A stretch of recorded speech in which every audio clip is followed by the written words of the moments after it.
آج جو مجھے موضوع دیا گیا ہے اس کے لیے میں نے سورہ اعراف کی آیت نمبر 157 کا آخری ٹکڑا جو ہے وہ آپ کو سنایا ہے۔ اس کا ایک پس منظر ہے وہ جان لیجیے۔ آپ کو معلوم ہے کہ جب حضرت موسیٰ بنی اسرائیل کو لے کر مصر سے نکلے ہیں، اس کے بعد مرحلہ آیا کہ اللہ تعالیٰ نے حضرت موسیٰ کو کوہ طور پر طلب فرمایا تورات عطا کرنے کے لیے۔ ان کی غیر حاضری میں ایک فتنہ کھڑا ہوا اور کچھ لوگوں نے ایک بچڑا بنا کر اس کی پرستش شروع کر دی بنی اسرائیل میں سے، سامری کا بنایا ہوا بچڑا۔ جب حضرت موسیٰ واپس آئے انہوں نے یہ دیکھا تو بہت غضبناک ہوئے، اور پھر اللہ تعالیٰ کے حکم سے فیصلہ ہوا کہ 12 قبیلوں میں سے جن لوگوں نے بھی یہ شرک کیا ہے ان کو انہی قبیلوں کے لوگ خود قتل کریں۔ کئی ہزار اسرائیلی قتل ہوئے۔ یہ بہت بڑا یوں سمجھیے کہ پرج ہوا ہے اس قوم کے اندر۔ اس کے بعد پھر مزید اللہ تعالیٰ کی خدمت میں استغفار کے لیے حضرت موسیٰ علیہ السلام اپنے 70 بڑے بڑے سردار جو تھے 12 قبیلوں کے ان کو لے کر حاضر ہوئے۔ وہاں انہوں نے استغفار کیا اور ایک دعا کی، پروردگار وَاكْتُبْ لَنَا حَسَنَةً فِي الدُّنْيَا وَالْآخِرَةِ، ہمارے لیے نیکی کا اندراج کر دے دنیا میں بھی آخرت میں بھی۔ جواب ملا اللہ تعالیٰ کی طرف سے، دیکھو عذاب تو میں جس کو چاہوں گا دوں گا، اور ویسے میری رحمت ہر شے کے ساتھ موجود ہے، ہر شے کا وجود میری رحمت سے ہے، لیکن ایک میری خاص رحمت ہے جو میں لکھ رکھوں گا ان لوگوں کے لیے جو میرے نبی امی آخری رسول ان پر ایمان لائیں گے صلی اللہ علیہ وسلم۔ وہ جب آئیں گے اور وہ نیکی کا حکم دیں گے، بدی سے روکیں گے، پاکیزہ چیزوں کو حلال قرار دیں گے، ناپاک چیزوں کو حرام قرار دیں گے، نوع انسانی کے اوپر جو بوجھ تھے جو اس وقت ہوں گے ان کو اتاریں گے۔ وہ جب آئیں گے تو جو لوگ فالذین آمنوا بہ نمبر 1، وعزروہ نمبر 2، ونصروہ نمبر 3، واتبعوا النور الذی انزل معہ اولئک هم المفلحون، جو لوگ ان پر ایمان لائیں گے ان کی تعظیم اور توقیر کریں گے، ان کی مدد کریں گے، اور جو نور ان کے ساتھ نازل کیا جائے گا یعنی قرآن، اس کی پیروی کریں گے، وہ ہوں گے جو فلاح پانے والے ہوں گے، میری خصوصی رحمت سے حصہ ان کو ملے گا۔ اب یہاں پہلے تو دعا کر لیجئے، اللہم ربنا اجعلنا منہم، اے اللہ ہم سب کو ان میں شامل فرما دے جو تیرے نبی کے ساتھ تعلق کی ان 4 بنیادوں کی شرائط کو پورا کر سکے، تقاضوں کو پورا کر سکے۔ اب ذرا ان میں سے ایک ایک کو لیجئے۔ ایمان جانی پہچانی چیز ہے، ایمان جسے کہتے ہیں، اس کی تشریح میں جانے کی ضرورت نہیں، وقت بھی محدود ہے، لیکن ایک بات سمجھنے کی ہے بہت ضروری۔ ایمان کے 2 لیول ہیں۔ ایک قانونی ایمان ہے جس کی بنا پر ہم ایک دوسرے کو مسلمان سمجھتے ہیں، اس کا تعلق اقرار باللسان کے ساتھ ہے، زبان سے کہنا اشہد ان لا الہ الا اللہ وحدہ لا شریک لہ واشہد ان سیدنا و مولانا محمدا عبدہ ورسولہ۔ کوئی ہندو تھا، سکھ تھا، پارسی تھا، عیسائی تھا، یہ کلمہ کہے اور اسلام میں آ گیا۔ لیکن یہ زبانی کلامی ایمان جو ہے یہ انسان کی سیرت و کردار پر اثر انداز نہیں ہو سکتا۔ یہی وجہ ہے آج ہم دیکھ رہے ہیں مسلمان ہی جھوٹ بھی بول رہا ہے، مسلمان ہی بے ایمانی بھی کر رہا ہے، مسلمان ہی خیانت بھی کر رہا ہے، مسلمانوں کے لیڈر بلینز کی خیانت کر رہے ہیں۔ یہ کون ہے؟ سب مسلمان ہیں۔ وہ اس کی وجہ کیا ہے کہ ہم صرف قانونی مسلمان ہیں اور ہمارا ایمان قانونی ایمان ہے۔ اس کے لیے اسلام کا لفظ قرآن میں آیا ہے سورہ حجرات میں، قالت الاعراب آمنا قل لم تؤمنوا ولکن قولوا اسلمنا۔ اے نبی یہ بدو کہہ رہے ہیں ہم ایمان لے آئے، ان سے فرما دیجئے تم ہرگز ایمان نہیں لائے ہو، یوں کہو کہ ہم مسلمان ہو گئے ہیں۔ ولما يدخل الایمان فی قلوبکم، ابھی تک ایمان تمہارے دلوں میں داخل نہیں ہوا۔ بہرحال اللہ کا شکر ہے اس نے ہمیں مسلمانوں میں پیدا کر دیا، ورنہ ہم میں سے کتنے ہوتے اگر کہیں اور پیدا ہو گئے ہوتے تو نعمت اسلام سے بھی ہم بہرہور ہو سکتے، کیا کہہ سکتے۔ اصل ایمان ہے جب وہ دل میں داخل ہو جائے، یقین بن جائے۔ اسی لیے بچپن میں یاد کیا ہوگا ایمان مجمل، آمنت باللہ کما ہوا باسمائہ و صفاتہ وقبلت جمیع احکامہ اقرار باللسان و تصدیق بالقلب۔ جب تصدیق بالقلب ہوگی تو اب اس کے تقاضے جو ہیں عملی پیدا ہوں گے۔ ان تقاضوں میں سے ایک میں 2 حدیثوں کے حوالے سے آپ کے سامنے رکھ رہا ہوں۔ پہلی حدیث حضرت عبداللہ بن عمرو بن العاص رضی اللہ تعالی عنہما سے مروی ہے، لا یؤمن احدکم حتی یکون ہواہ طبعا لما جئت بہ۔ دیکھو تم میں سے کوئی شخص مومن نہیں ہو سکتا جب تک کہ اس کی خواہش نفس تابع نہ ہو جائے اس شریعت کے، اس قانون کے، اس ہدایت کے جو میں لے کر آیا ہوں۔ اگر عملاً تابع نہیں ہوئے تو حقیقتاً مومن نہیں ہو۔ دل میں جھانکو، Do I really believe that Muhammad is the Prophet of Allah? Do I really believe that Quran is the word of God?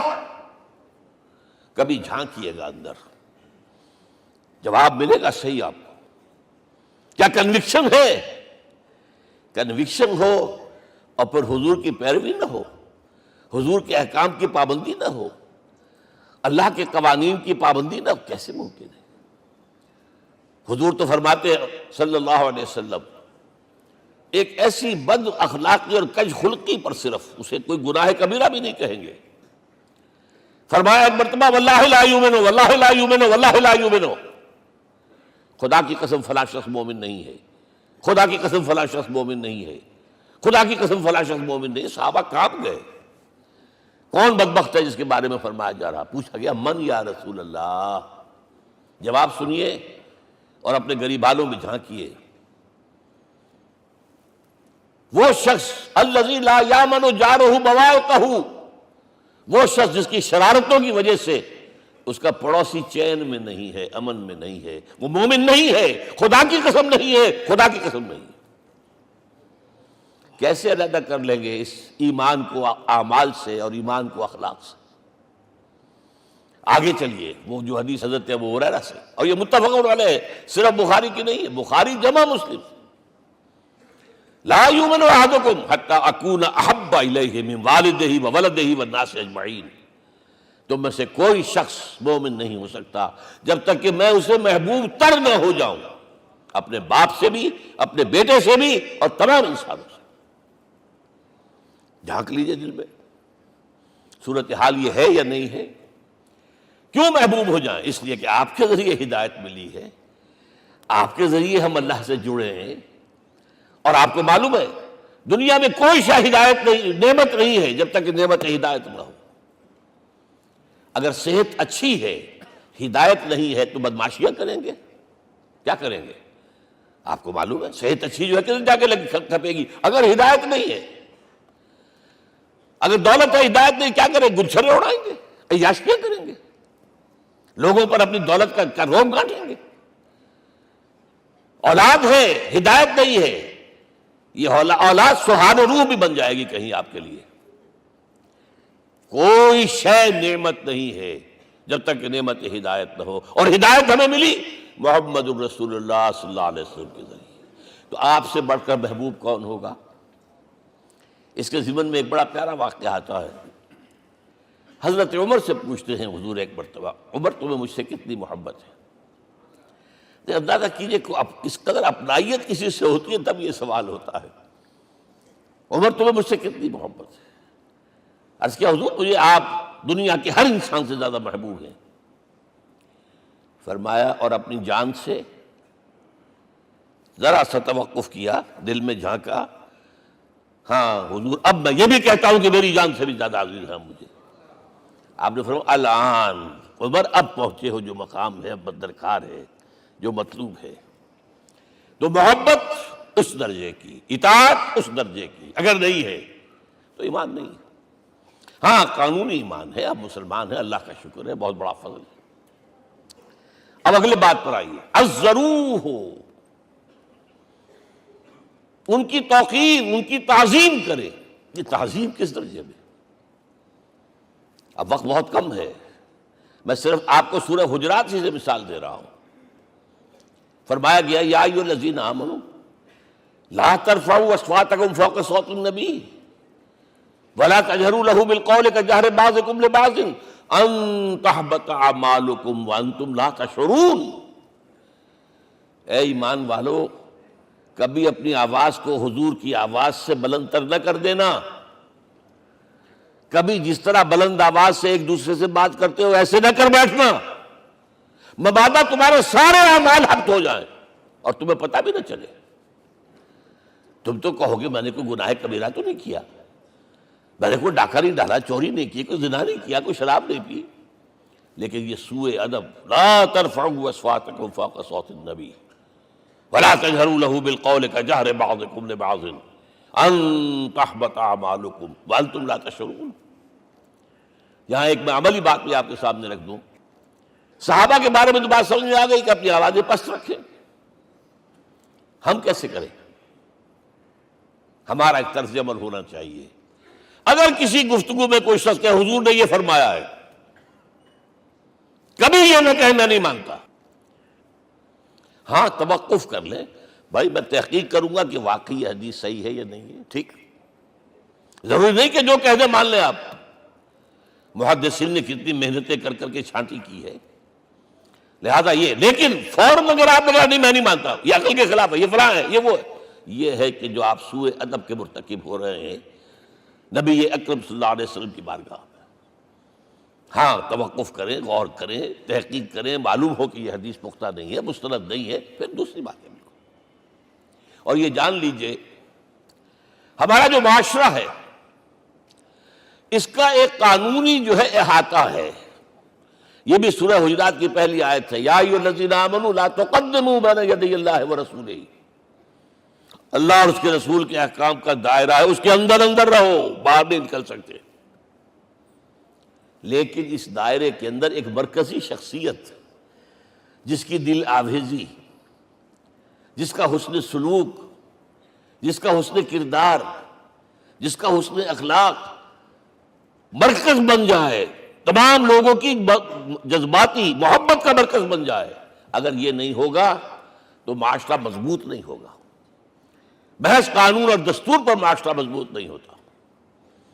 کسی شخصیت، اب آپ کو معلوم ہے آخر ہندوستان کے معاشرے میں گاندھی کا ایک مقام ہے کہ نہیں ہے؟ آخر یہ سارا معاملہ چل رہا ہے اسی کے گرد کے نہیں؟ ماؤ زے تنگ کے معاملہ ہے ہی کہ نہیں ہے؟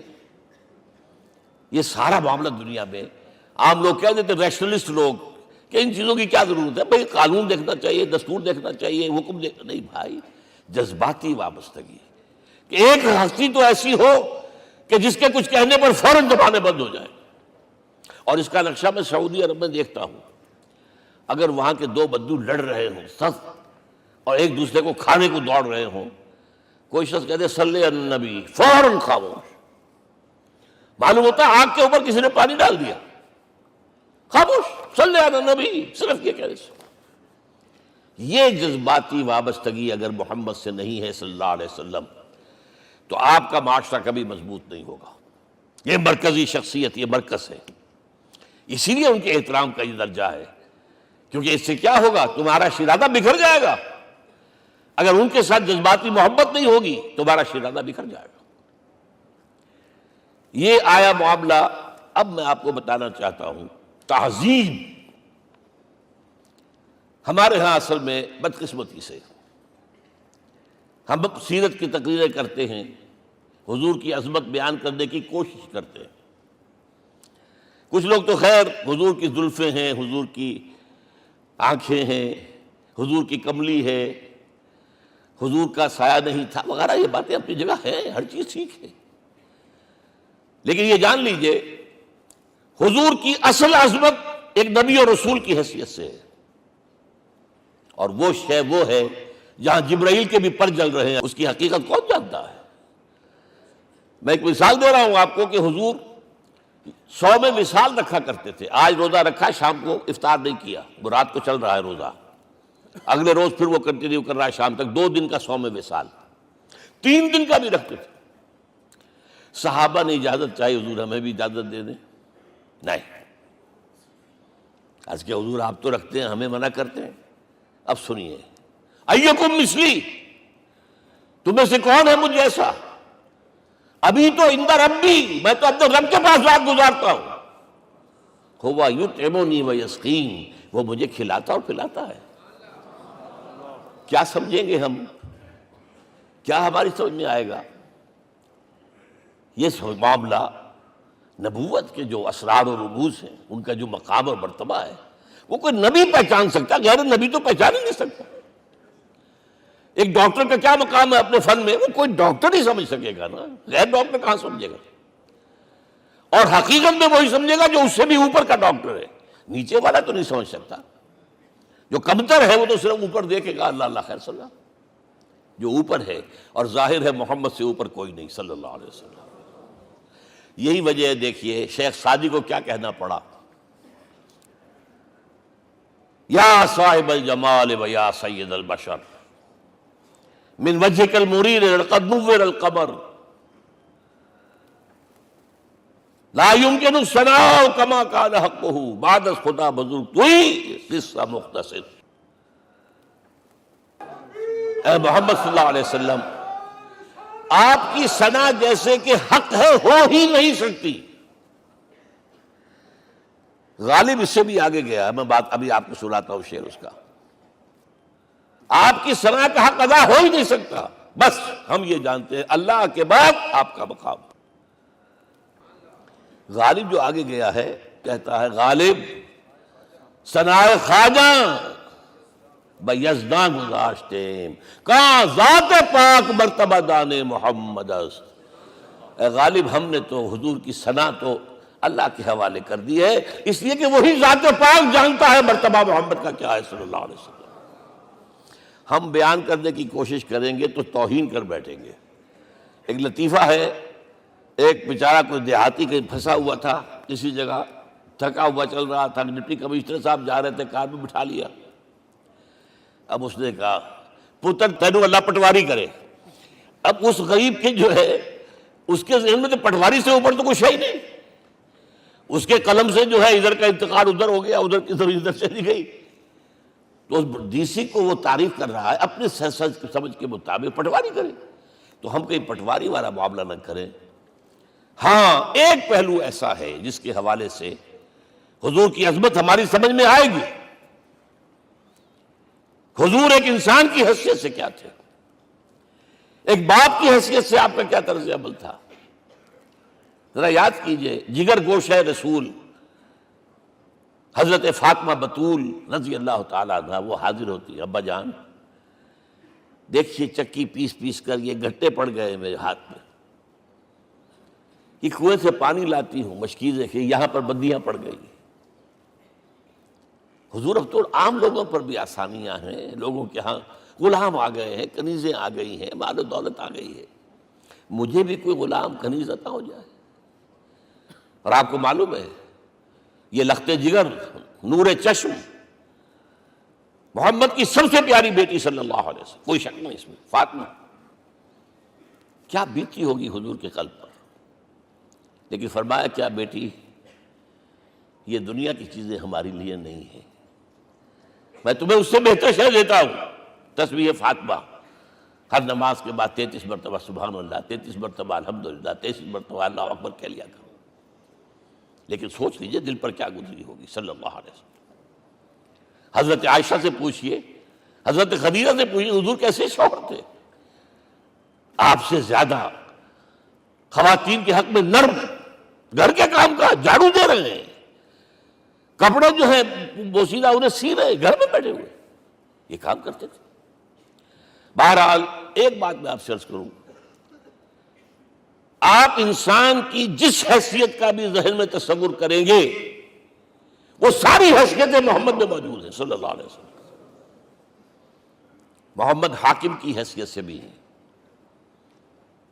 محمد سب سالار کی حیثیت سے بھی ہیں، محمد قاضی القضات بھی ہیں، محمد ہیڈ آف دی اسٹیٹ بھی ہیں، محمد بیویوں والے بھی ہیں، اولاد والے بھی ہیں، محمد 5 وقتہ امام بھی ہیں، جمعے کے خطیب بھی ہیں، مدرس قرآن بھی ہیں، مربی بھی ہیں، مزکی بھی ہیں، اور ہر میدان میں بلند ترین مقام۔ کوئی ایسی جامع شخصیت ملے گی؟ ہمارے ہاں تو حال یہ ہے کہ جو خطیب صاحب ہوتے ہیں وہ 5 وقتہ نماز کیسے پڑھا سکتے ہیں؟ ان کا تو اونچا مقام ہے۔ 5 وقتہ نماز کے لیے تو علیحدہ چاہیے امام آپ کو، اور وہاں بھی ایک امام سینئر ہوگا، وہ عشاء مغرب اور فجر پڑھائے گا، ایک جونیئر ہوگا بیچارہ، وہ جو خاموش نماز ہے وہ پڑھائے گا۔ 5 وقتہ نماز پڑھا رہے ہیں محمد صلی اللہ علیہ وسلم، اور خطیب بھی وہی ہے، مربی بھی وہی ہے، مزکی بھی وہی ہے۔ ہمارے ہاں جو لوگ تزکیہ نفس کے میدان میں ہیں وہ پھر جماعت کبھی نہیں کراتے، کبھی نہیں دیکھا ہوگا آپ نے کسی صاحب کو کراتے ہوئے۔ یہ جامعیت جو ہے، جامعیت کبریٰ۔ میں صرف ایک بات کہا کرتا ہوں، ایک اعتبار سے حضور کا اسوہ نامکمل ہے۔ آپ مجھے سوء ادب کا مرتکب نہ قرار دے دیں، اسوہ کیا ہے؟ عورت کے لیے، اس کی اپنی نسوانی زندگی کے لیے اسوہ آپ میں نہیں ہے۔ آخر نصف انسانیت ہے، اسے بھی اسوہ چاہیے۔ یہ ہے جس کی وجہ سے حضور نے شادیاں کی ہیں زیادہ۔ خواتین کے لیے اسوہ حضور کے ازواج مطہرات ہیں، اور ان میں سب سے بڑھ کر جو بالکل یوں سمجھیے کہ آغاز کے اندر نوجوانی میں آ گئی ہیں حضور کی خدمت میں، نہایت ذہین و فطین، انہوں نے پھر عورت کی زندگی کے لیے حضور کا جو طرز عمل تھا وہ انہوں نے بیان کیا نا۔ اس لیے سورہ احزاب کے اندر اس کا تذکرہ ہے، جہاں یہ آتا ہے لقد کان لکم فی رسول اللہ اسوۃ حسنہ، وہیں پر یا نساء النبی لستن کاحد من النساء، اے نبی کی بیویوں تم عام عورتوں کے مانند نہیں ہو، تمہیں تو اسوہ بننا ہے امت کے لیے۔ اب اس سے اگلا قدم میں بڑھا رہا ہوں آگے، اور اس کے ساتھ جڑ جائے گی تیسری بات۔ تیسری بات کیا ہے؟ وَنَصَرُوهُ، اس کی مدد کریں صلی اللہ علیہ وسلم۔ پہلی بات تو یہ نوٹ کیجئے، حضور انتہائی غیور انسان تھے، انتہائی غیور۔ یہ کہا جاتا ہے کہ اگر حضور گھوڑے اس میں سوار ہوتے تھے اونٹ پر، اور آپ کا کوڑا نیچے گر گیا، تو آپ یہ کسی سے نہیں کہتے تھے کہ ذرا یہ میرا کوڑا مجھے پکڑا دینا، یہ بھی گوارا نہیں تھا۔ آپ اونٹ بٹھا کر نیچے اتر کر اپنا کوڑا خود اٹھاتے تھے۔ کسی سے اپنے ذاتی کام کے لیے کوئی مدد مانگنا امکان ہی نہیں۔ بلکہ ایک واقعہ تو وہ ہے، جب بھی میں تذکرہ کرتا ہوں میری آنکھوں میں آنسو آ جاتے ہیں۔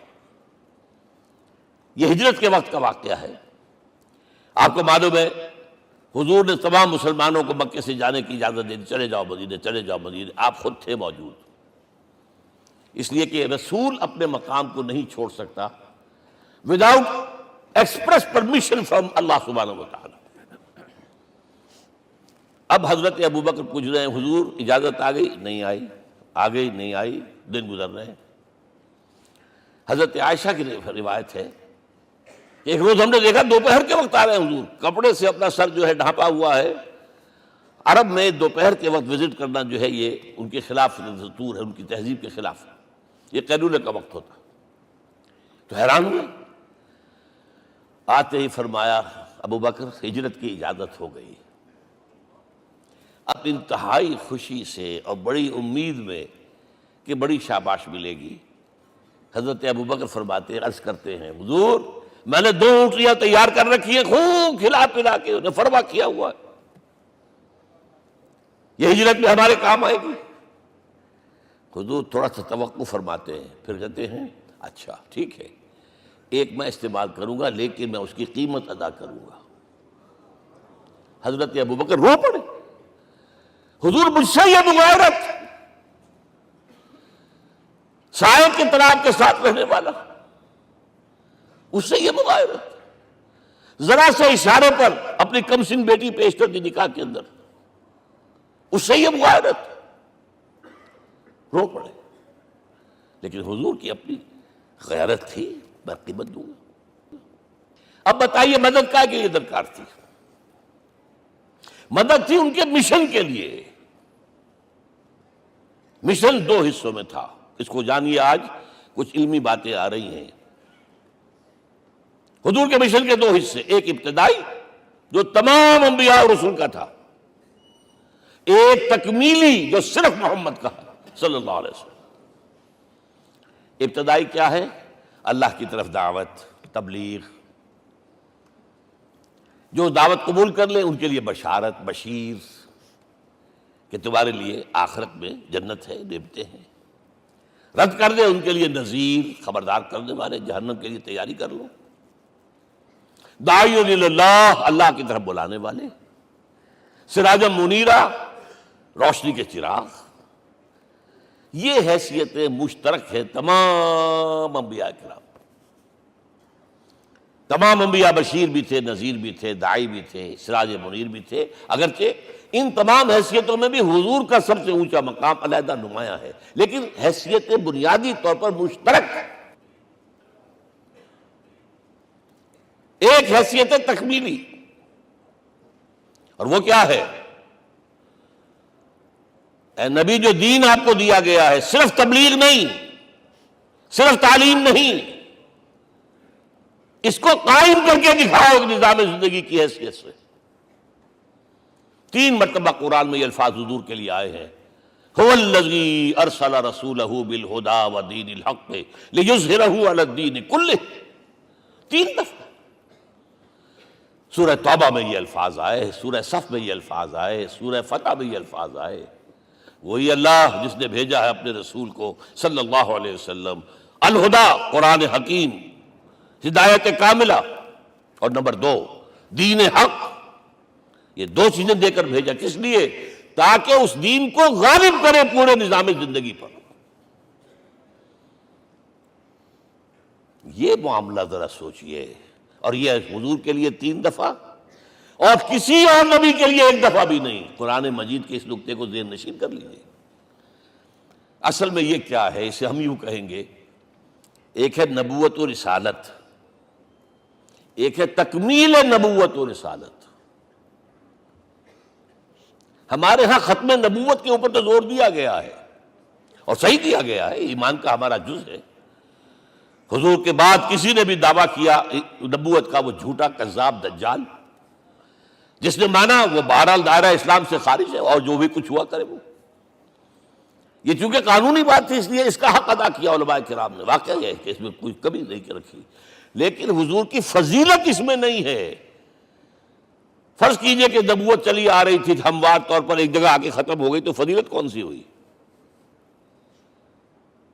نہیں، نبوت و رسالت تدریجاً ترقی کرتے ہوئے اپنے نقطۂ عروج کو پہنچ کر ختم ہوئی۔ یہ ہے فضیلت۔ اب آپ سوچئے، الہدا دیا گیا حضور کو، تو کیا تورات میں ہدایت نہیں تھی؟ سورہ اعراف کی آیت ہے، سورہ مائدہ کی، انا انزلنا التوراۃ فیہا ھدی ونور۔ ہم نے نازل کی تھی تورات، اس میں ہدایت بھی تھی، نور بھی تھا۔ ہم مانتے ہیں اللہ کی کتاب تھی۔ وہی فرمایا ہے انجیل فیہا ھدی ونور، اس میں ہدایت بھی تھی، نور بھی تھا۔ پھر یہ الہدا قرآن آیا۔ یہ کیا ہے؟ ہدایت نے درجہ بدرجہ ترقی کرتے ہوئے قرآن میں آ کر کامل ہو گئی، ہدایت کامل۔ وجہ کیا ہے؟ انسان کا شعور بھی تو درجہ بدرجہ بڑھا ہے۔ ایک وقت تھا ہمارا بچپن تھا، فکر کے اعتبار سے، سوچ کے اعتبار سے، علم کے اعتبار سے، ہمارے آباء و اجداد کبھی جو رہتے تھے غاروں کے اندر یا کبھی آئے ہیں تو کیا تھا ان کے پاس؟ اب اس وقت جو ہے کسی کو آپ پرائمری کے بچے کو پی ایچ ڈی ڈاکٹر رکھ دیجئے ٹیوٹر، تو کیا پڑھائے گا؟ پڑھائے گا تو وہی جو پرائمری کا بچہ سمجھ سکے۔ لہذا وہ جو کہا گیا تھا آدم کو اس زمین کی خلافت دیتے، فَإِمَّا يَأْتِيَنَّكُم مِّنِّي هُدًى فَمَن تَبِعَ هُدَايَ فَلَا خَوْفٌ عَلَيْهِمْ وَلَا هُمْ يَحْزَنُونَ۔ یہ ہدایت رفتہ رفتہ آئے گی، آئے گی، آئے گی، آئے گی۔ اور یہ بات جان لیجئے، پروفیسر ڈاکٹر محمد شریف نے جو کتاب لکھی ہے فلسفے کی تاریخ پر، اس میں بتایا ہے کہ 1200 برس انسانی تاریخ کے بہت ہی پروڈکٹیو ہے فلسفیانہ فکر کے لیے۔ From 600 BC to 600 AD، 1200 years, سارے فلسفے اسی میں پیدا ہوئے۔ سقراط، مختار، افلاطون اور یہ سب نکل گیا، کنفیوشس بھی آ گیا، تاؤ بھی آ گیا، اور بدھ بھی آ گیا، جین بھی آ گیا، سب آ گئے، سب آ گئے۔ گویا کہ انسان جب کچھ سوچ سکتا تھا، جتنا سوچ سکتا تھا سوچ چکا، اور یہ بھی سنا دوں، حضرت عیسیٰ نے کہا تھا اپنے حواریوں سے، ڈپارٹنگ جو میسج تھا، مجھے ابھی تم سے اور بھی بہت باتیں کرنی تھی لیکن تم ان کا تحمل نہیں کر سکو گے، جب وہ فارقلیت آئے گا صلی اللہ علیہ وسلم تو تمہیں سب کچھ بتائے گا۔ لہذا جب انسان بلوغت کو پہنچا ہے فلسفیانہ فکر کے اعتبار سے، تب، اور یہ بھی نوٹ کر لیجئے، بہت اہم بات کہہ رہا ہوں، چند مہینے غار حرا کی تنہائیوں میں اللہ تعالیٰ نے حضور کو وہ سارا ذہنی سفر طے کرایا ہے۔ کیا کرتے تھے حضور جا کر غار حرا میں؟ کبھی سوچا آپ نے؟ اگر آپ یہودیوں میں پیدا ہوئے ہوتے تو یہودی طرز پر آپ عبادت کرتے، اگر کہیں عیسائیوں میں پیدا ہوتے تو عیسائیوں کی طرف پر آپ تو نہیں تھے، آپ تو پیدا وہ مشرکین میں شرک کرنے کا امکان ہی نہیں آپ کے لیے، تو کیا کرتے تھے؟ حدیث کے الفاظ یہ یتحنث فی، وہاں جا کر عبادت کرتے تھے۔ اب شارحین حدیث نے بہت عمدہ لکھا ہے، کانا صفت و تعبدہ فی غار حرا التفکر والاعتبار، غار حرا میں آپ کی عبادت فکر، غور و فکر، تفکر و اعتبار، جس کی میں تعبیر یہ کر رہا ہوں، جس کو کہا کبھی اکبر الہ آبادی نے، خدا کے کام دیکھو بعد کیا ہے اور کیا پہلے، نظر آتا ہے مجھ کو بدر سے غار حرا پہلے۔ تم غار حرا کو نہیں جانتے، مصطفیٰ اندر حرا خلوت گزید، قوم آئین و حکومت آفرید۔ The most productive part of the period life of Muhammad is that which he passed in غار حرا۔ فکر کی ساری جو ہیں بلندیاں طے کی، تب آیا ہے اقرأ بسم ربک، اب اللہ کا الہدیٰ شروع ہوا ہے۔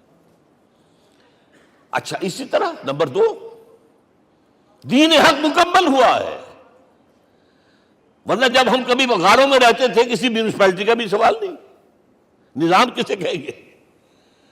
پھر یہ ہے کہ قبائلی نظام آیا، چلیے ایک شیخ ہے اس کا کہنا ماننا ہے سب کو، کچھ نظام تو بن گیا نا، اور نظام جہاں آئے گا جکڑ بندی ہو جائے گی۔ اب تم فلاں قبیلے کے شخص ہو، اس کا قبیلے کا سردار یہ، تمہیں حکم ماننا پڑے گا، اس قبیلے کی روایت یہ ہے، تمہیں پیروی کرنی پڑے گی، you have to do it whether you like it or not۔ پھر آپ کی سٹی اسٹیٹس وجود میں آئی، پھر امپائرز وجود میں آ گئے، 400-500 برس سے رومن امپائر، 400-500 برس سے ایرانین امپائر عرب کے اوپر ایسے تھی جیسے افغان کے سر کے اوپر بہت بڑا جو ہے پگڑ رکھا ہوتا ہے۔ کتنا بڑا ہوتا ہے؟ وہ کسی نے شعر کہا بھی تھا، مجھے تو اب یاد نہیں، کہ سر پہ باندھے ہوئے پورا افغانستان، میرا خیال ضمیر جعفری۔ تو کیا تھا یہ جزیرہ نما عرب، یہ جزیرہ کہلاتا، الجزیرہ، الجزیرہ، اس لیے کہ نیچے آپ کو معلوم ہے بحیرہ عرب، ادھر جو ہے خلیج آ رہی ہے آخر تک، ادھر سے بحیرہ قلزم جا رہا ہے، اور پھر خلیج عقبہ آ گئی ہے، تو یہ سارا جو ہے جزیرہ نما ہے، اس سے پہلے نہیں سنا۔ لیکن عرب اوپر 2 اور ہیں، عراق عرب، شام عرب۔ عراق عرب پر قبضہ ایران کا، شام عرب پر رومیوں کا، اور جب یہ سلطنتیں بن گئیں تو گویا کہ انسان شکنجے میں آ گیا۔ ظلم، محنت کرے کسان، عیش کرے جاگیردار، اور بادشاہ محل بنائے، لگان وہاں سے آ رہا ہے۔ از جفائے دے خدایاں کشتے دہقانہ خراب، کرگے پر بیٹھا ہوا کوئی کھدر بن رہا ہے، ٹیکس دو۔ بادشاہ محل بھی بنائے گا، عیاشیاں بھی کرے گا، سارا نسوانی حسن جو ہے کوہ قاف کا لے آئے گا اپنے ہاں، اور پھر فوج بھی رکھے گا، ذرا تم نے گردن اٹھائی تو تمہاری سرکوبی کرنے کے لیے فوج تیار ہے۔ یہ جب جکڑ بند آئی ہے انسان پر، تب محمد کو بھیجا گیا ہے۔ دلی بیٹا، اسے آزاد کرانے والا، دین حق دیا گیا۔ یہ دین حق قرآن مجید میں اسی لیے کہا گیا، یہ میں کہہ رہا ہوں تکمیل رسالت النبوت۔ الیوم اکملت لکم دینکم واتممت علیکم نعمتی ورضیت لکم الاسلام دینا۔ آج میں نے تمہارے لیے تمہارے دین کو کامل کر دیا ہے، یہ مکمل نظام زندگی ہم نے دیا ہے، پہلے تھا ہی نہیں۔ لہذا کسی اور نبی سے یہ نہیں کہا گیا کہ اس کو غالب کرو، میں نے آپ کو بتا دیا کہیں نہیں ہے، نہ نوح، نہ ہود، نہ صالح، نہ ابراہیم، نہ موسیٰ، نہ عیسیٰ، کوئی بھی نہیں۔ اور حضور سے کہا گیا یہ دین اب غالب کرو۔ اگر صرف تم کتاب میں لکھ کر دے جاؤ اور اس کے مثال پیش نہ کر سکو، دنیا کہے گی بہت اچھی شاعری ہے، آج بھی آپ کو معلوم ہے دی ریپبلک کتاب زندہ ہے، لیکن آج تک ایک دن کے لیے بھی وہ نظام کہیں قائم ہوا ہے؟ ہم یہی کہیں گے کہ ٹھیک ہے، یہ جو ہے ایک خواب ہے، اللہ اللہ ساتھ، اس کے سوا کیا یوٹوپیا ہے، اس نظام کو قائم کر کے دکھاؤ۔ اب آپ اس کو اینالائز کر لیجئے، اچھی طرح سمجھ لیجئے۔ It was the revolutionary role which was assigned to محمد صلی اللہ علیہ وسلم۔ نظام کو بدلنا، اسی کا نام تو انقلاب ہے۔ انقلاب کسے کہتے ہیں؟ دنیا میں دو نظام ایک جگہ نہیں ہو سکتے، مذہب 100 بھی ہو سکتے ایک جگہ۔ مذہب لمیٹڈ ہے، آپ کی ذاتی زندگی، آپ کے کچھ عقائد ہیں، کچھ عبادات ہیں، کچھ رسومات ہیں، کچھ سوشل رائٹس ہیں، یہ ہے بس۔ تو یہ تو 100 بھی دے کین کو ایگزسٹ۔ امریکہ میں کتنے ہیں؟ مسلمان گئے مسجدیں بنا لی ہیں، ہندو گئے ہیں مندر بنا لیے ہیں، سکھ گئے ہیں ان کے گردوارے بنے ہوئے ہیں، سلوتے یعنی یہودیوں کے عیسائیوں کے تو بے شمار ہے ہی ہیں، لیکن ہے ہمہ مذہب۔ لیکن دین تو دو نہیں ہو سکتے، یا ڈیموکریسی ہوگی یا بادشاہت ہوگی، ایک تو دو تو نہیں ہو سکتے۔ یا کیپٹلزم ہوگا یا سوشلزم ہوگا، دو تو نہیں ہو سکتے۔ یا تھیوکریسی ہوگی یا ڈیموکریسی ہوگی، دو نہیں ہو سکتے۔ اور یہ بھی آپ کو معلوم ہے دنیا میں کہیں ویکیوم نہیں ہے نظام کے اعتبار سے، کبھی نہیں رہا ہے۔ ہر ایک نظام موجود ہے۔ آپ کوئی دوسرا نظام لانا چاہتے ہیں، پہلے اس کو جڑ سے اکھیڑنا پڑے گا۔ گفت رومی ہر بنائے کوہنا کا باداں کلند، تو نہ دانی اولا تعمیر راں ویرا کلند۔ رومی نے کہا ہے کہ دیکھو، اگر کوئی نئی تعمیر تمہیں کرنی ہو تو تم جانتے نہیں ہو پہلے پرانی تعمیر کو گرانا پڑتا ہے۔ پہلے آپ نظام جڑ سے کھینچ کر پھینکیں گے باہر، تب نظام لائیں گے نا۔ اور یہ ظاہر بات ہے جو نظام بھی ہے اس کے ساتھ ویسٹڈ انٹرسٹ ہے، اس کے ساتھ پریولیج کلاسز ہیں، دے وانٹ اسٹیٹس کو، وہ کوئی تبدیلی نہیں ماننے کو تیار، کیونکہ اسی نظام کی شاخوں پر تو ان کے گھونسلے بنے ہوئے، وہیں سے تو مفادات ان کے وابستہ ہے۔ لہذا نظام جو ہے بدلنے کے لیے جانیں دینی پڑتی ہیں، خون بہانا پڑتا ہے، جان جوکھوں کا کام کرنا پڑتا ہے، اس کے بغیر نظام نہیں بدلتا۔ اور محمد کا رول صلی اللہ علیہ وسلم، یہ ہے وہ عظمت محمد کی جو انسان نے پہچانی ہے۔ میں 3 گواہیاں آپ کے سامنے پیش کر رہا ہوں، 1 from the east, 2 from the west, 3 کئی ملوے ہے۔ یہی لاہور 1920، یہاں ایک بریڈلا ہال ہوتا تھا، اس بریڈلا ہال میں ایم این رائے کی ایک تقریر۔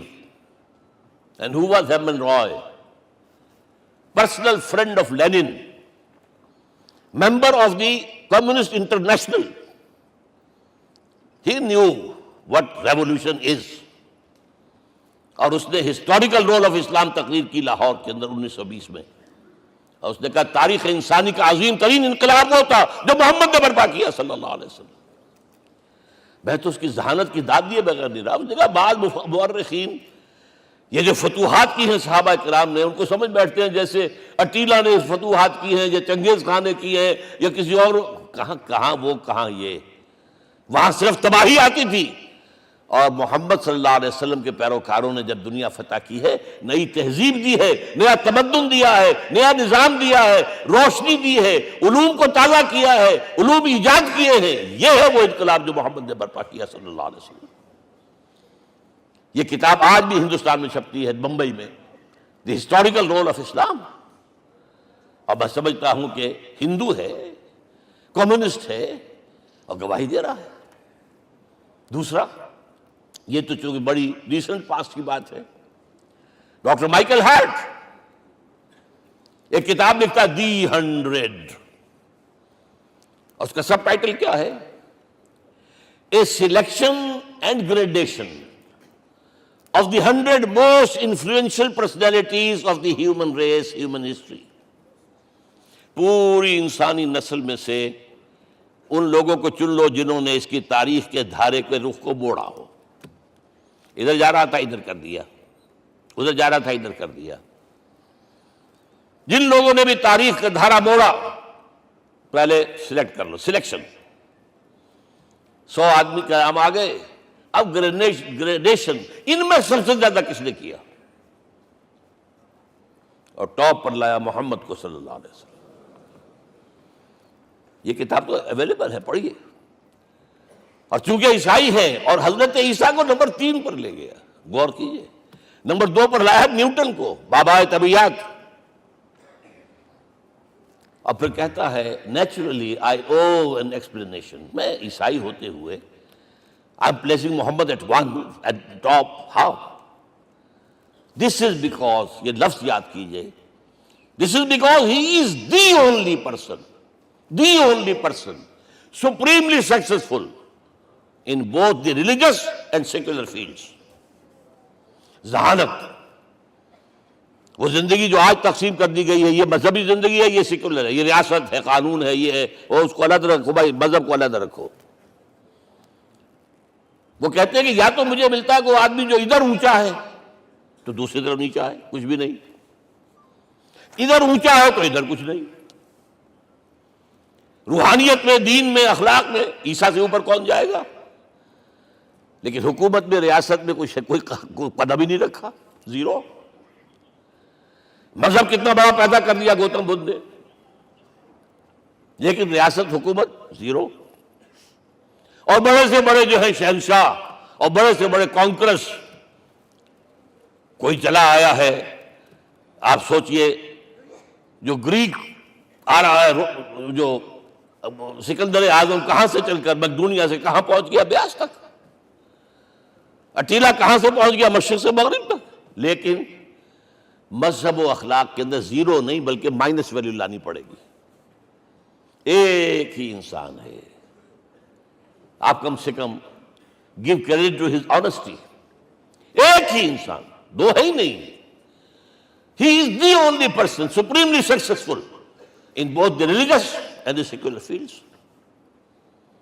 اب آئیے تیسری میں گواہی دے رہا ہوں ایک ایسے شخص کی جو ویسے شاتم رسول ہے، گالیاں دی ہیں اس نے، بدترین گالیاں دی ہیں، رقیق حملے کی، جیسے رشدی نے کیے ہیں ایسے تسلیمہ نسرین نے کیے ہیں، سب اس طرح کے کیے ہیں. وہ ایچ جی ویلز ہے، فکشن سٹوری رائٹر، ہسٹورین بھی ہے. 2 کتابیں ہیں اس کی تاریخ پر، تاریخ انسانی عالم، short history of the world and concise history of the world. جو رقیق حملے کیے ہیں میں اس کا ذکر نہیں، اس لیے کر دیا کہ معلوم ہے وہ دشمن ہے، دوست نہیں ہے. اگر کسی کا دوست ہوگا تو تعریف کرے گا. وہ دشمن ہے، میں اسٹیبلش کرنا چاہتا ہوں. He is enemy. اور عربی زبان کا ایک مقولہ یہ ہے کہ الفضل ما شہدت بہ الاعداء. فضیلت تو وہ ہوتی ہے جس کی ایک گواہی دشمن دے. جب وہ آیا ہے concise history of the world میں، چیپٹر آخری حضور کا، جو حضور کے چیپٹر میں جو آخری بات خطبہ حجۃ الوداع کو کوٹ کیا ہے، لا فضل لعربی علی عجمی ولا لعجمی علی عربی ولا لأحمر علی اسود ولا لأسود علی احمر الا بالتقوی. کسی عرب کو کسی عجمی پر کوئی فضیلت نہیں، کسی عجمی کو کسی عرب پر کوئی فضیلت نہیں، کسی گولے کو کسی کارے پر کوئی فضیلت نہیں، اور کسی کالے کو کسی گورے پر کوئی فضیلت نہیں. ہاں، تقوی کے ساتھ فضیلت ہے.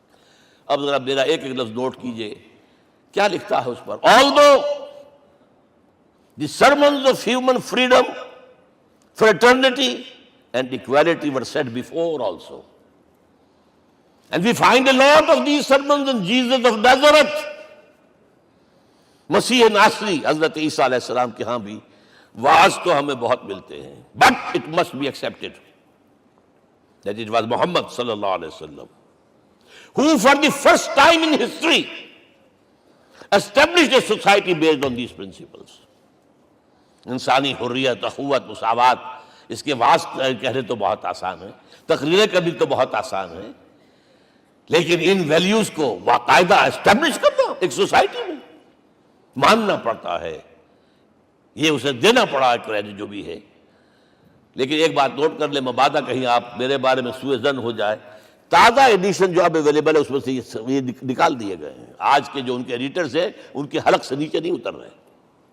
اتنی بڑی حقیقت. آپ پنجاب لائبریری یا پبلک لائبریری سے جا کے پرانا ایڈیشن لیجئے، concise history of the world کے اندر آپ کو یہ الفاظ مل جائیں گے. Although the sermons of human fraternity, Freedom and equality were said before also. And we have a lot of these sermons in Jesus of Nazareth. But it must be accepted that it was Muhammad sallallahu alaihi wasallam who for the first time in history established a society based on these principles.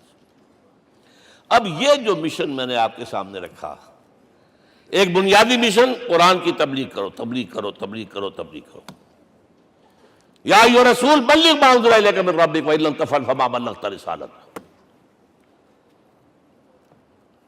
Number 2، جو دین حق دیا اسے غالب کرو، قائم کرو، نافذ کرو، اس کی مثال پیش کرو دنیا کے سامنے. ان دونوں میں مدد درکار تھی محمد الرسول اللہ کو. جیسے حضرت مسیح نے کہا تھا، وَإِذْ قَالَ عِيسَىٰ ابْنُ مَرْيَمَ لِلْحَوَارِيِّينَ مَنْ أَنصَارِي إِلَى اللَّهِ، کون ہے میرا مددگار اللہ کی راہ میں. جیسے کہ اللہ فرماتے ہیں سورہ حدید میں، بڑی پیاری آیت ہے، بڑی ریولوشنری آیت ہے، بلکہ میں لفظ استعمال، بڑی ننگی انقلابی آیت ہے قرآن مجید کی. اتنا صاف اللہ تعالیٰ ہی سچ بول سکتا ہے، کوئی اور تو ضرور کہیں نہ کہیں اس کے اوپر کوئی کپڑا ڈال کے بات کرے گا. آیت نمبر 25 آف سورۃ الحدید، لقد ارسلنا رسلنا بالبینات، ہم نے اپنے رسولوں کو بھیجا واضح نشانیوں کے ساتھ، معجزات کے ساتھ. وانزلنا معهم الکتاب والمیزان، ان کے ساتھ کتاب اتاری، شریعت اتاری، میزان اتاری، نظام اتارا. لِیَقُومَ النَّاسُ بِالْقِسْطِ، تاکہ لوگ عدل پر قائم ہوں. اس لیے کتاب کیوں بھیجی، رسول کیوں بھیجے، نبی کیوں بھیجے، وحی کیوں بھیجی؟ تاکہ لوگ عدل پر قائم ہوں. یہ اس سے بڑی آیت کوئی ہوگی؟ عدل اجتماعی، سوشل جسٹس. اب اگلا ٹکڑا پڑھیے، وَأَنزَلْنَا الْحَدِيدَ، ہم نے لوہا بھی اتارا ہے، فِيهِ بَأْسٌ شَدِيدٌ، اس سے اسلحہ بنتا ہے، جنگی قوت ہے. وَلِيَعْلَمَ اللَّهُ مَن يَنصُرُهُ وَرُسُلَهُ بِالْغَيْبِ، اور اللہ دیکھ لینا چاہتا ہے کون ہے اس کے وفادار بندے جو لوہے کی طاقت کو ہاتھ میں لے کر اللہ اور اس کے رسول کی مدد کرتے ہیں. دین اللہ کا، اسے قائم کرنا اللہ کی مدد ہے، اسے قائم کرنا محمد کا فرض ہے، اس کے جد و جہد کرنا محمد کی مدد ہے صلی اللہ علیہ وسلم. یہ تھی نصرت. اور یہ نصرت آپ کو معلوم ہے حضور کی زندگی میں صحابہ کرام نے کی ہے کہ نہیں کی؟ جو شخص ایمان لایا فوراً داعی بن گیا، فوراً. ابو بکر ایمان لائے، اور 6 جو ہیں عشرہ مبشرہ میں سے چوٹی کے صحابہ، وہ ان کی دعوت پر ایمان لائے. سعد ابن ابی وقاص، طلحہ، زبیر، عثمان، سعید ابن زید، یہ سب کون ہیں؟ حضرت ابو بکر کی دعوت. نوجوان ہیں. مصعب بن عمیر کو گھر سے نکال دیا چچا نے، اور بڑا نہ کر کے نکالا ہے کم وقت نے، اس لیے کہ باپ مر گیا تھا، بہت دولت چھوڑ گیا تھا. ماں نے بڑے ناز و نام میں پالا تھا. کہتے ہیں 200 درہم کا جوڑا اس کا بن کر آتا تھا شام سے. جیسے کبھی ہم کہتے تھے کہ پنڈت نہرو کے کپڑے جو ہے پیرس سے سل کر آتے ہیں. اور جہاں سے گزر جاتا تھا مصعب، اتنا اس نے لگایا ہوتا تھا عطر کہ پوری گلی جو ہے وہ خوشبو سے جو ہے بھر جاتی تھی. چچا نے بلایا، تم جو یہ گلچھرے کر رہے ہو اپنے باپ کی دولت پر نہ، اور تم اسے کہتے ہو کافر، نکل جاؤ گھر سے. وہ چلنے لگے. He was a teenager. چلنے لگے. وہ سمجھا تھا کہ میرے یہ کہنے سے اس کے تو اس کو تارے نظر آ جائیں گے، یہ فوراً جو ہے توبہ کرے گا، پلٹ آئے گا. چلنے لگے تو اسے اور غصہ آیا، یہ کپڑے بھی اسی باپ کے ہیں، اتارو. وہی اتارے کپڑے. مادرزاد برہنہ ہو کر ماں کے پاس گئے ہیں. ماں نے آنکھوں پر ہاتھ رکھا، مصعب کیا ہوا ہے؟ فرمایا امی میں موحد ہو گیا ہوں. یہ ہے توحید. اور اب جا کر حضور کے دامن میں بیت ارقم میں اب ہمہ وقت کارکن ہے، قرآن اتر رہا ہے، پڑھ رہے ہیں، سمجھ رہے ہیں، قرآن اتر رہا ہے، یاد کر رہے ہیں. اور اس کے بعد جب کہا تھا مدینے والوں نے بیعت عقبہ اولیٰ پر کہ حضور ہمارے سے آپ کی ملاقات تو سال کے بعد ہی ہوگی، درمیان میں تو آپ کو معلوم ہے خونریزی ہے، کوئی قافلہ بچ کے نہیں آ سکتا، تو اب آپ ہمیں کوئی اپنا شاگرد دیجئے. مصعب بن عمیر کو حضور نے کہا جاؤ ان کے ساتھ. وہاں ان کا نام پڑ گیا المقری، پڑھانے والا، قرآن پڑھانے والا. 75 آدمی اگلے سال لے کر آ گیا ہے، اور اسی سے بیعت عقبہ ثانیہ ہوئی ہے، اور ہجرت کا راستہ کھل گیا. اور اس کو ایک دفعہ حضور نے دیکھا، مسجد کے دروازے کے سامنے سے گزر رہا تھا مصعب، پھٹا ہوا کمبل تھا جسم پہ لپیٹا ہوا تھا، حضور کی آنکھوں میں آنسو آ گئے۔ غزوہ احد میں شہید ہوا کس طرح؟ علم بردار تھا، ایک ہاتھ پر وار پڑا ہے، کٹ کے گر گیا، ایک ہاتھ سے تھاما، دوسرے پر بھی گر گیا، دونوں جو بچے ہوئے حصے تھے اس سے تھاما۔ پھر جب ختم ہو گئے، اس کے بعد جو ہے جب دفن کر رہے تھے تو حضور کے سامنے پرابلم لایا گیا۔ مصعب کے جسم پر تو کوئی کپڑا ہی نہیں تھا سوائے ایک چادر کے، ایک دھوتی، اللہ اللہ خیر صلی اللہ۔ اور شہید کا کفن ہوتا ہے اس کا اپنا لباس، حضور وہ اتنا چھوٹی ہے وہ چادر کہ پاؤں ڈھانپتے ہیں تو سر کھل جاتا ہے، سر ڈھانپتے ہیں تو پاؤں کھل جاتے ہیں۔ فرمایا سر کو ڈھانپ دو کپڑے سے اور پیروں پر گھاس ڈال دو۔ That was the last dress which Musab got۔ تو یہ لوگ جو تھے محمد رسول اللہ والذین معہ، یہ ساتھی حضور کے جنہوں نے حضور کے مشن میں آپ کا ساتھ دیا۔ اور ایک خاص مرحلے کا تو میں آپ کے سامنے ذکر ہی کر دوں، اس لیے کہ دین کی اقامت، دین کا غلبہ، اس میں تو جہاد اور قتال آئے گا لا محالہ۔ Nobody is going to allow you to change the system۔ اگر سسٹم بدلتا ہے تو اس کے ساتھ جو مفادات بدلتے ہیں وہ ختم ہو جاتے ہیں، جو پرولیجز ہیں وہ ختم ہو جاتے ہیں۔ لہذا جب غزوہ بدر کا مرحلہ آیا ہے، حضور نے مجلس شورا منعقد کی، اور آپ نے جو وحی سے آپ کو بتا دیا گیا تھا، دیکھو ایک قافلہ آ رہا ہے شمال سے، مال غنیمت سے لدا پھدا ہے، اور 50 صرف اس کے ساتھ محافظ ہیں۔ ایک لشکر آ رہا ہے جنوب سے، ویل کانٹے سے لیس، اور اللہ نے وعدہ کیا ہے کہ ایک پر ضرور تمہیں فتح دے گا، بتاؤ کدھر چلے۔ یہ اصل میں کسی بھی سپہ سالار کے لیے وقت ہوتا ہے کہ اپنے ساتھیوں کے مورال کا اندازہ کرے۔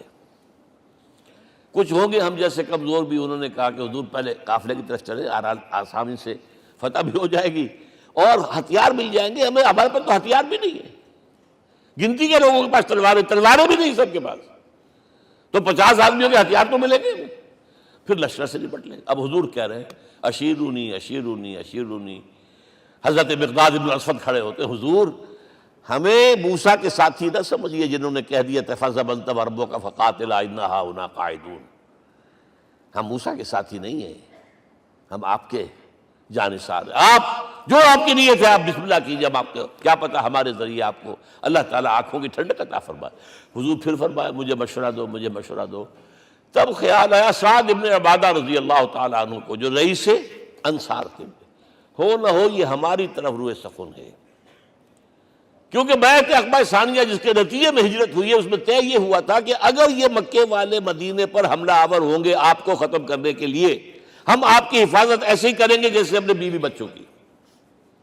اور ابھی مدینے پر حملہ ہوا نہیں ہے، حضور پری ایمپٹ کر رہے ہیں، باہر نکل کے مقابلہ کرنا چاہ رہے ہیں، تو گویا کہ انصار کور نہیں ہوتے اس کے اندر، اس لیے بار بار اشیرونی، مجھے مشورہ دو۔ اب سعد بن عبادہ کھڑے ہوتے ہیں، کأنک تعنینا یا رسول اللہ صلی اللہ علیہ وسلم، اے اللہ کے رسول شاید آپ کا روئے سخن ہماری جانب ہے، فإنا آمنا بک وصدقناک، ہم آپ پر ایمان لا چکے ہیں، ہم نے آپ کی تصدیق کی، اب ہمارے پاس چوائس کون سا ہے؟ اگر آپ آگے چلیں ہم پیچھے چلیں گے، اگر برق الغماد تک پہنچیں گے ہم اپنی اونٹنیوں کو دبلا کر دیں گے، یمن کا آخری شہر جو ہے برق الغماد، اور اگر آپ ساحل سمندر پر کھڑے ہو کر اپنی سواری سمندر میں ڈالیں گے ہم بھی ڈال دیں۔ بہرحال یہ مراحل ہیں کہ جن سے گزر کر حضور نے اللہ کے دین کو غالب کیا اور قائم کیا، اور اس ہر سطح پر، ہر مرحلے پر صحابہ کرام نے آپ کا ساتھ دیا، جہاں آپ کا پسینہ گرا وہاں انہوں نے اپنی خون کی ندیاں بہا دی۔ محمد رسول اللہ والذین معہ اشداء علی الکفار رحماء بینہم، یہ ہے در حقیقت عظمت محمد صلی اللہ علیہ وسلم۔ آج کے دور میں سمجھ لیجئے اچھی طرح، یہ دور جس کا کہ فاتح ہیں حضور، فاتح سے مطلب افتتاح کرنے والے، اس دور میں اجتماعی نظام کی اصل اہمیت ہے۔ اجتماعی نظام غلط ہے، ایکسپلائٹیٹو ہے، تقسیم دولت کا نظام غلط ہے۔ کیا ہوگا؟ ایک طرف دولت جمع ہوگی، ایکومولیشن آف ویلتھ، ایک طرف بھوک، افلاس، فاقہ ہوگا۔ شاہ ولی اللہ دہلوی کہتے ہیں کہ جس معاشرے میں تقسیم دولت کا نظام غلط ہو جائے، یہ دو دھاری تلوار ہے، دو دھاری، دونوں طرف کاٹتی ہے۔ ایک طرف دولت جمع ہوگی تو عیاشیاں ہوں گی، بدماشیاں ہوں گی، گلچرے ہوں گے، وہ بھی خراب، معاشرے کے لیے خراب۔ اور ایک طرف فقر ہوگا اور بھوک ہوگی اور فاقہ ہوگا، یہ بھی خراب۔ اس لیے کہ حضور فرماتے ہیں کاد الفقر ان یکون کفرا، فقر تو انسان کو کفر کی حد تک پہنچا دیتا ہے، لہذا فق کو کل نظام کو توڑنا ہوگا۔ یہ الفاظ ہے شاہ ولی اللہ دہلوی رحمۃ اللہ علیہ کے، جو 12ویں صدی ہجری کے مجدد ہیں۔ اس نظام کو بدلنا، اب آپ سوچئے حضور صلی اللہ علیہ وسلم نے جب اپنے اس مشن کی تکمیل کر لی، تو میں اب دو باتیں آپ کو بتا رہا ہوں۔ چونکہ حضور کی بعثت صرف عرب کے لیے نہیں تھی، صرف عربوں کے لیے نہیں تھی، صرف ملک عرب کے لیے نہیں تھی۔ اگر یہ ہوتا تو آپ کا کام مکمل ہو گیا تھا، پورے عرب میں اللہ کی حکومت قائم ہو گئی، ایک ایک شخص تک قرآن پہنچ گیا۔ لیکن 5 جگہ قرآن میں آیا ہے وَمَا أَرْسَلْنَاكَ إِلَّا كَافَّةً لِلنَّاسِ بَشِيرًا وَنَذِيرًا، ہم نے نہیں بھیجا آپ کو مگر تمام انسانوں کے لیے بشیر اور نذیر بنا کر۔ لہذا کام مکمل نہیں ہوا۔ اقبال کہتا ہے وقت فرصت ہے کہاں، کام ابھی باقی ہے، نور توحید کا اتمام ابھی باقی ہے۔ یہ بھی تکمیل رسالت کا مظہر ہے کہ حضور سے پہلے کوئی رسول پوری نوع انسانی کے لیے نہیں بھیجا گیا، آپ پہلے رسول ہیں اللہ کے اور آخری جو پوری نوع انسانی کے لیے بھیجے گئے۔ حضرت عیسیٰ نے بھی یہی کہا تھا اپنے حواریین سے، تو سینٹ پال نے اسے تبلیغی مذہب بنایا ہے۔ انجیل میں اب بھی الفاظ موجود ہیں کہ I have been sent in search of the lost sheep of the house of Israel، میں تو اسرائیل کے گھرانے کی کھوئی ہوئی بھیڑوں کی تلاش میں بھیجا گیا ہوں، صرف بنی اسرائیل کے لیے۔ قرآن بھی کہتا ہے رسول الی بنی اسرائیل، واحد رسول ہیں جو پوری دنیا کے لیے بھیجے گئے۔ اچھا کہہ دینا تو آسان ہو گیا، اس کا مطلب کیا ہے؟ جب تک پوری دنیا پر اللہ کا دین غالب نہ ہو، محمد کا مقصد بعثت ہنوز شرمندہ تکمیل ہے، اور یہ ہوگا، اس کی خبر دی ہے۔ یہ ایک تحفہ میں لے کر آیا آپ کے لیے، 8 صفحے ہیں، لیکن یہ سمجھیے کہ یہ سونے کے حروف سے شر لکھے ہوئے ہیں، وہ احادیث، وہ آیات جن میں حضور نے خبر دی ہے کہ پوری دنیا پر اللہ کا دین غالب ہوگا۔ ہو نہیں سکتا کہ دنیا ختم ہو جائے اور محمد کا مقصد بعثت ابھی مکمل نہ ہو، ناممکن۔ جن آیات کو پڑھیے، ان میں پھر احادیث پڑھیے۔ میں صرف 2 حدیثیں آپ کو سنا دوں۔ ایک میں حضور نے اپنے زمانے سے لے کر قیامت تک کے 5 ادوار گنائے ہیں، آپ پڑھ لیجیے گا، ٹیکسٹ ہے یہ، اور خدا کے لیے اس کی قدر کیجیے گا، یہ آیات ہیں، احادیث پھینک نہ دیجیے خدا کے لیے کہیں۔ اور اس کے اندر جو ہے اس وقت کے جو مایوسی کے اندھیارے ہمارے اوپر چھائے ہوئے ہیں، اس کا علاج ہے کہ نہیں، اور بھی دور فلک ہیں ابھی آنے والے، ناز اتنا نہ کریں ہم کو ستانے والے۔ بہرحال حضور نے جب اپنا مشن عرب کی حد تک مکمل کر لیا تو اب ایک بات نوٹ کیجئے، خطبہ حجۃ الوداع 1.25 لاکھ کا بجوا، حضور نے اپنے اس خطبے میں اپنی تعلیمات کے جو اہم نکات تھے انہیں اور دہرایا 3 مرتبہ ایک بات کی ہے۔ لاؤڈ سپیکر تو تھا نہیں، پہلے آپ ادھر رخ کرتے تھے، آپ کہتے تھے کچھ، ادھر لوگ آدمی آگے کھڑا ہوا اس کو آگے پہنچاتا اور آگے پہنچاتا تھا، پھر آپ سامنے رخ کر کے کہتے تھے، پھر بائیں طرف رخ کر کے 3 مرتبہ، ایک لفظ 3 مرتبہ۔ آخر میں ایک سوال کیا ہے، الا هل بلغت، دیکھو لوگوں میں نے پہنچا دیا یا نہیں؟ کیونکہ قرآن میں تحدید آئی تھی، اے نبی، یا ایھا النبی بلغ ما انزل الیک من ربک وان لم تفعل فما بلغت رسالتہ، اے نبی جو کچھ تم پر نازل کیا گیا اللہ کی طرف سے پہنچا دو، اور اگر نہیں کیا تو رسالت کا حق ادا نہیں ہوگا۔ اور اس میں سورہ اعراف کی آیت نمبر 6 اگر پڑھ لیں، فَلَنَسْأَلَنَّ الَّذِينَ أُرْسِلَ إِلَيْهِمْ وَلَنَسْأَلَنَّ الْمُرْسَلِينَ، ہم ان سے بھی پوچھیں گے جن کی طرف رسولوں کو بھیجا، اور رسولوں سے پوچھیں گے ہم نے تمہارے پاس اپنا پیغام پہنچایا تھا، تم نے پہنچایا کہ نہیں لوگوں کو؟ اس لیے حضور نے گواہی لی، الا هل بلغت، دیکھو میں نے پہنچا دیا کہ نہیں؟ اور جواب کیا ملا؟ انا نشہد انک قد بلغت رسالۃ وادیت الامانۃ ونصحت الامۃ وکشفت الغمۃ، ہم گواہ ہیں حضور آپ نے رسالت کا حق ادا کر دیا، امانت کا حق ادا کر دیا، ہماری خیر خواہی کا حق ادا کر دیا، اور گمراہی کے اندھیرے جو ہے انہیں چھانٹ کر رکھ دیا۔